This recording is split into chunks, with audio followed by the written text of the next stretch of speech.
Ahoy! Ladies and gentlemen, boys and girls, weebs of all creeds, welcome back to the channel. Today we're going to be reacting to Demon Slayer, the Infinity Castle main trailer arc. Now after that last season with that cliffhanger, oh my gosh, my enthusiasm is definitely high. So without further ado, let's get into it. Let's go! Woo! Oh man, that guy was not phased at all. Oh! Strong man right there. Oh, there's the guy! Miss Boy! Woo!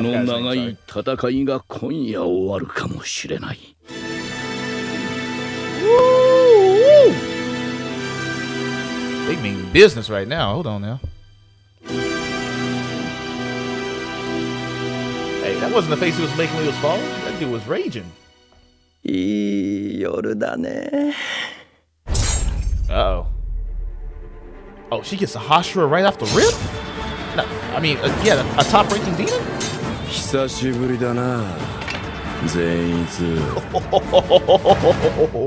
That look in his eye? Ooh. Ooh. Fire. Lisa? Oh, yeah.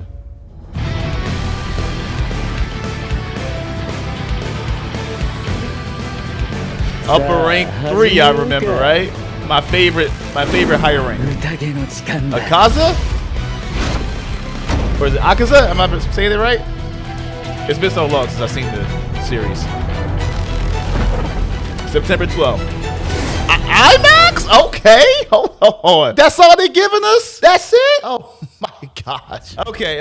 All right. So that was a minute and 40 seconds of pure epicness. Like, oh, okay. Look. So as I have read, or at least I've heard, I think through the grapevine, that this is going to be a trilogy that's going to cap off the series. Now, this is a phenomenal idea to end your series, because I wish My Hero would take this approach with the final arc. You know, and that's been my main complaint with My Hero. It's like throughout the years, they've always had films like kind of sometimes released adjacent to the season, which kind of pull resources from the studio, as I'm meant to believe, or at least my understanding of it is that it pull resources from the series to go into the film, which kind of hinders the season because the quality kind of drops, and all the I guess the production given, or at least the production resources are given to the film while the season is going on. And I just wish that the My Hero series would kind of end the same way, but that's an adjacent. I didn't mean to give strays to My Hero even though the ending left me with mixed feelings. But anyways, speaking of this ending, oh man, yeah, I tried my best to avoid spoilers going forward with it, because I wanted to keep this one anime only. And you know, I gave a valiant effort, but you know how you're just scrolling on Instagram and the algorithm just knows what you like, and I just happened to see some Demon Slayer posts, and I didn't think they were real. I didn't think they were authentic at all. It just turns out they happen to be actual manga panels that somebody just happened to post, and you know those accounts that we talk about. So yeah, I just happened to click on it, and I seen some spoilers, and I was like, oh wow, okay, that character dies. Fuck.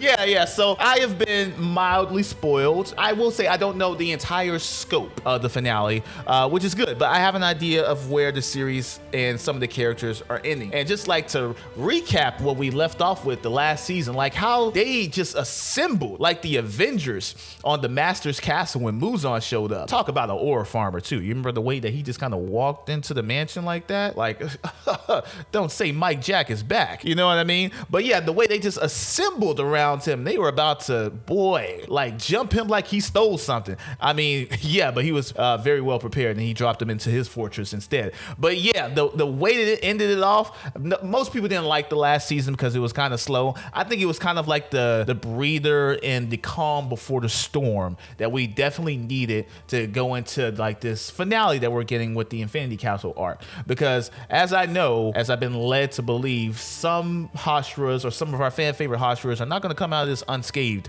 and bodies will definitely drop. But one of the matchups, or at least like the final battles that I'm definitely looking forward to, is definitely Zenitsu and his senior classmate, or his, I guess his senpai, if you will. Yeah, I do know that backstory, and I will say that is one of the fights that I'm definitely looking forward to seeing come to life. Because with Studio UFO Table, first off, like with the resources and the production and the budget that they have for a lot of their series, you know what I mean? Like they are definitely one one of the studios to have this type of ending going forward with Demon Slayer, because we see that a lot in series, how they start off the first episode, like the pilot episode, definitely high quality and definitely get you in the audience, hooked, if you will. But like for them to keep this quality at a steady pace and even elevate the material going forward, because I will say, Demon Slayer is definitely an intro anime for the main public, just to be real, and this is like not throwing aspersions on it or just trying to put it down, but Demon Slayer, it's not like Attack on Titan, it's not like Berserk, it's not like thought-provoking writing, you know what I mean? It's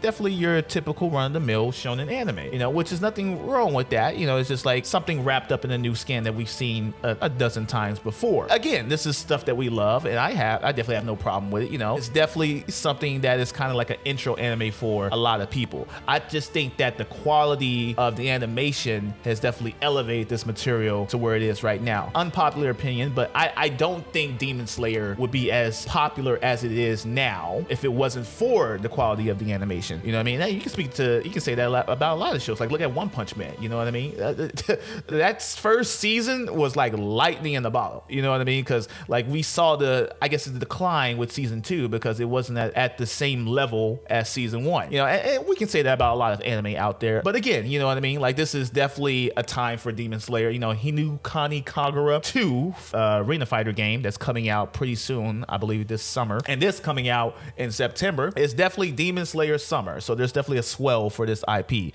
But nonetheless, I'm still very excited for it. I hope they don't break it up into like pieces like they did with Attack on Titan. You know how Attack on Titan the ending that was supposed to end with like one arc, but it turned out to be an ending that spanned over years. You know what I mean? Let's not do that. I know it's gonna be a trilogy of films. I'm not sure how they're gonna spread out the 3 films. Maybe it's gonna be like a film a year, which is fine. I mean, like we waited like 2 years for this final act after the last season ended like a couple years ago. I'm not too sure about the timeline of that, but like we waited a while for that, so it's the final. It's at their ending, so we can wait in between. But yeah, this first film, I wonder how they're gonna do it. You know what I mean? Are they just going to end it off with upper rank demon being defeated like every end of the movies until we get to Muzan? I just wonder how they're going to break it up and give it and disperse it into the main public. But yeah, are tickets on sale? I don't know. It's coming out September, so I think the promotion is going to be ramping up, and tickets on sale in IMAX. Man, oh man, oh man. But yeah, let me know what your thoughts are, man. What you're gonna be looking forward to as far as the matchups between the Hashiras and the upper ranks, man. This is the end game for Demon Slayer. Yeah, we're here, baby. So yeah, let me know what you guys are excited about for the films that are gonna be coming out. Thank you so much for tuning into the reaction, and we'll catch you in the next time. Bye.